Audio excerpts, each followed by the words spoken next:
கர்த்தருக்குள் பிரியமானவர்களே, மே 4 இன்றைய பனித்துளிகளின் தலைப்பானது உடைக்க முடியாத விசுவாசம். வசனம் ஏசாயா 26வது அதிகாரம் 3வது வசனம். உம்மை உறுதியாய் பற்றி கொண்ட மனதையுடையவன் உம்மையே நம்பியிருக்கிறபடியால் நீர் அவனை பூரண சமாதானத்துடன் காத்து கொள்வீர். தங்களது முதற் பிறந்த மகன் மனநலம் குன்றியதாக மருத்துவர்கள் கண்டறிந்த பின்னர் மனநலம் குன்றிய குழந்தையை வாழ்நாள் முழுவதும் பராமரித்து வாழ்க்கையை எதிர்கொள்வதை எண்ணி ஒரு இளம் தம்பதியினர் துக்கம் அடைந்தனர். தங்களின் ஆசைகளையும் எதிர்பார்ப்புகளையும் தங்களின் அன்பிற்கினிய மகனின் எதிர்காலத்திற்காக அனுசரித்து கொள்ள எதிர்கொண்ட போராட்டங்கள் உடைக்கப்படாத விசுவாசம் என்ற புத்தகத்தில் அவர் எழுதுகிறார். எனினும் இந்த வேதனையான செயல்முறையின் மூலம் அவர்களுடைய கோபத்தையும் சந்தேகங்களையும் பயங்களையும் தேவனால் கையாள முடியும் என்பதை அவர்கள் கற்றுக்கொண்டார்கள்.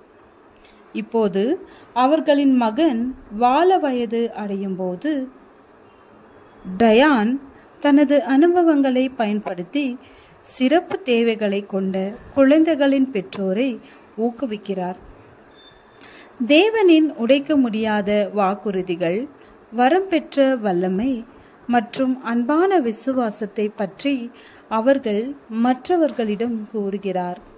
ஒரு மரணம், ஒரு எதிர்பார்ப்பு, வாழ்க்கையின் ஒரு வழி அல்லது ஒரு பருவத்தை நாம் அனுபவிக்கும் போது அதை குறித்து துக்கப்படுவதற்கு தேவன் நமக்கு அனுமதி அளிக்கிறார் என்று டயான் மக்களுக்கு ஊக்கமளிக்கிறார்.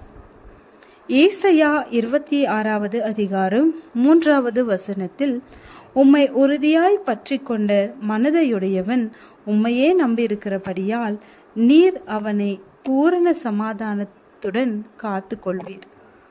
தேவனுடைய மக்கள் அவரை என்றென்றைக்கும் நம்பலாம்.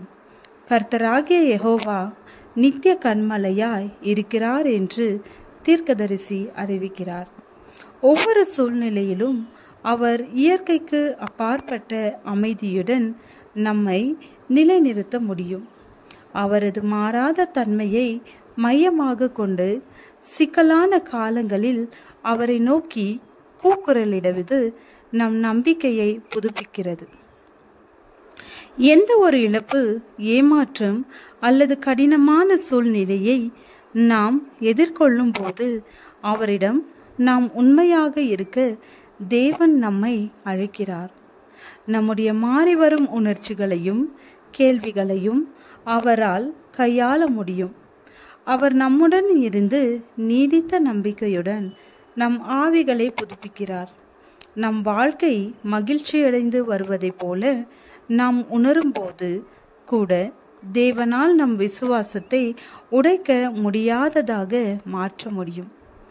வாழ்க்கையின் பிரச்சனைகள் பெருகும்போது அதை பற்றி தேவனிடம் உண்மையாக இருப்பதற்கு நீங்கள் எப்போதாவது போராடி இருக்கிறீர்களா? உங்களின் கனவு அல்லது எதிர்பார்ப்புகள் தகர்க்கப்பட்ட போது அதை சமாளிக்க தேவன் உங்களுக்கு எப்படி உதவினார்? ஜெபம். தேவனே, எங்களுடைய உண்மையான உணர்ச்சிகளை உம்மிடம் பகிரலாம் என்பதை நம்ப எங்களுக்கு உதவும். ஆமேன்.